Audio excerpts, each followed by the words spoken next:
जानकारी पहले दे दें। प्रयाग, यह प्रयाग इसका नाम जो हुआ, ब्रह्मा जी ने प्रथम याग, याग मतलब होता है यज्ञ, यही पर किया था सृष्टि के, इसलिए इसको क्या कहते हैं, प्रयाग।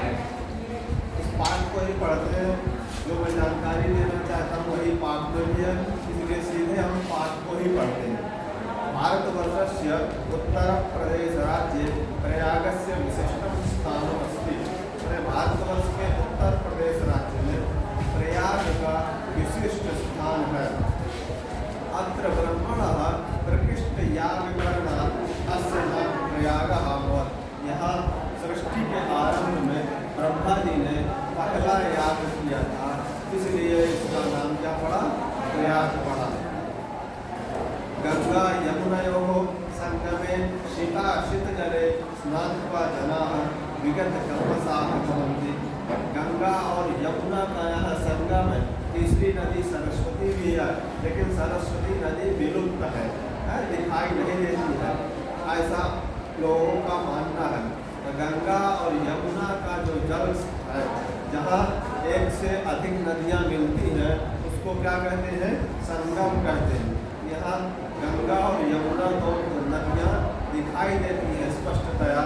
और कैसा, और क्या है, गंगा का जो जल है वो कैसा होता है, शुद्ध होता है, शुद्ध मतलब श्वेत है, और यमुना का जल थोड़ा अशुद्ध होता है, अशुद्ध मतलब काला।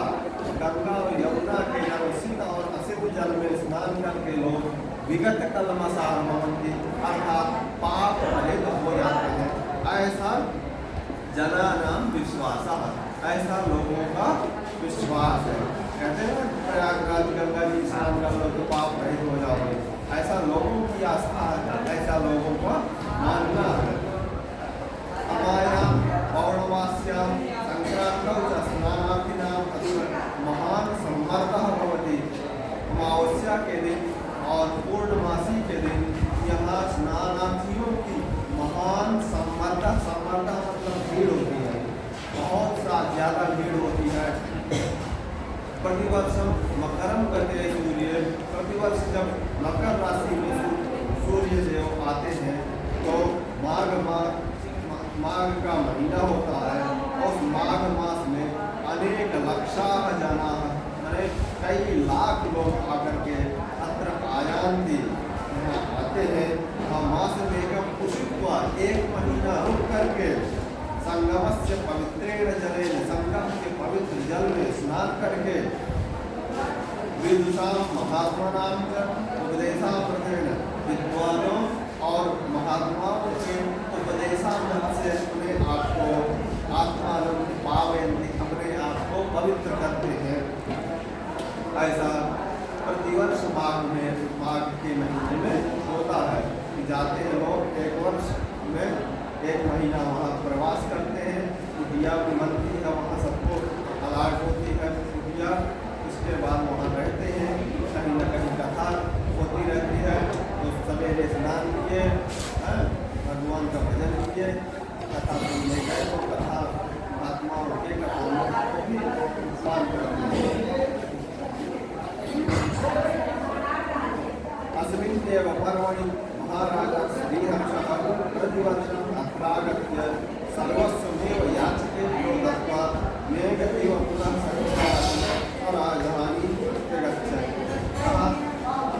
एक राजा है श्रीहर्ष राजा प्रति 5 वर्ष में यहाँ आकर के क्या करते हैं, याचकेभ्यः, जो याचक मांगने वालों को प्रतिवर्ष आकर के पूरा धन दे देते हैं, पूरा धन लुटा देते हैं। और फिर जा करके जैसे मेघ बादल साल भर, सूर्य देव साल भर में थोड़ा थोड़ा सब जगह से, सरोवर से, तालाब से, नदियों से जल क्या करते हैं, सूखते हैं। इसके बाद 1000 गुना बढ़ा करके बारिश के माध्यम से हम सबको बारिश जल देते हैं। उसी प्रकार यह राजा श्रीहर्ष प्रति 5 वर्ष में आते थे, यहाँ दान देते थे, और फिर जा करके प्रजा से सूर्य की भांति छोटा छोटा कर लेते थे कि प्रजा को दिक्कत भी ना हो और दान देने में भी सहूलियत हो। ऐसा प्रतिवर्ष आकर के ऐसा करते थे। विषय भारद्वाज से आश्रम अभी अत्रैव अस्ति। ऋषि भारद्वाज का आश्रम भी यहीं पर है। यत्र पुरा 10,000 विद्यार्थिनः अतिथिनः आसन्, जहाँ पर 10,000 विद्यार्थी पहले पढ़ते थे। विदु आज्ञा पालन, पिता की आज्ञा का पालन करने के लिए पुरुषोत्तम श्री राम, भगवान श्री राम यही अयोध्यायाम वनम गच्छन्, अयोध्या से वन जाते होंगे। पुत्र मया वस्तव्य, मुझे कहाँ रहना चाहिए यह पूछने के लिए इति प्रष्टुम अत्रैव भरद्वाजस्य समीपम आगतः, इन्हीं भरद्वाज ऋषि के समीप आए थे कि मुझे कहाँ रहना चाहिए, आप गुरुवर मुझे निर्देश दे, मुझे उचित स्थान दे, उचित स्थान बताएं। इसलिए कहाँ आए थे? भरद्वाज ऋषि के आश्रम में आए थे भगवान।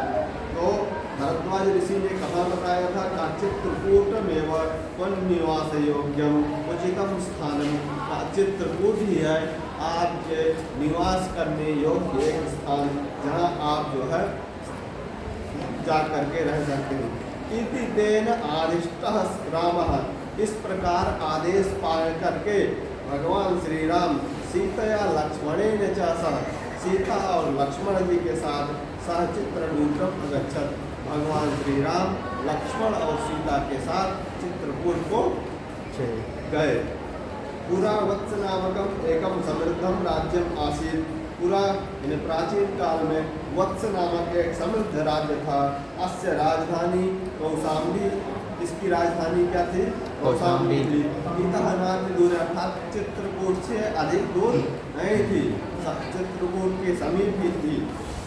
अस्य राज्य से शासक महान महाराजा उदयनः, इस राज्य का शासक मैंने वत्स देश का शासक कौन था? महाराज उदयन। कैसे थे? वीर अप्रतिम सुंदर, वीर थे अप्रतिम सुंदर। अप्रतिम सुंदर का मतलब होता है जिनके बराबर दूसरा कोई सुंदर ना हो। ललित कला विज्ञ आसीत्, और ललित कलाओं से युक्त थे, अनेक कलाओं से युक्त थे। यमुना तटे आधुनिक सुजावन ग्रामे तस्य सुयामुन प्रासादस्य, आधुनिक यमुना सुजावन नामक ग्राम, यमुना के किनारे सुजावन नामक ग्राम में इनका महल था। अब जो है गिर चुका है, तो ध्वंसावशेष, जैसे कोई खंडहर मकान होता है गिर जाता है तो कुछ उसकी चिन्हारी चिन्ह जो है रहते हैं, तो वैसे ही आज भी ध्वंसावशेष उनके उदयन के वहाँ है। तस्य सौंदर्यानुरागम ख्यापयन्ति, उनके सौंदर्यता के गुणों को आज भी वो बता रहे हैं कि कितने कैसे महल, कितने सुंदर महल थे। भाई ताई को नहीं हो रही है, देख रेख नहीं हो रहा, रख रखा पुराने हो गए, लेकिन बनावट तो बताएगी ना कि कितने सुंदर है, कैसा बनाया गया था। यमुना तटे आधुनिक सुजावन ग्रामे तस्य सुयामुन प्रासादस्य, सुयामुन मतलब अच्छे यमुना के तट पर बना हुआ, प्रासाद मतलब होता महल। महल आज भी ध्वंसावशेष, उनके महलों के ध्वंसावशेष, गिरे हुए कुछ टुकड़े या गिरा हुआ भवन ऐसा दिखाई देता है। तस्य सौंदर्य अनुरागम ख्यापयन्ति, उनकी सुंदरता को बताते हैं। प्रियदर्शी सम्राट अशोक, प्रियदर्शी सम्राट अशोक भी कौशाम्बी में ही स्वशिलालेखम आकार है, अपनी शिलालेख को ला करके यहीं शिलालेख लिखे थे। कहाँ? कौशाम्बी। यो अधुना कौशाम्ब्या आनी, जो कौशाम्बी से ला करके आज प्रयाग से दुर्गे सुरक्षित, प्रयाग के दुर्ग में सुरक्षित है। सबकी फोटो भी आ रहा है धीरे धीरे।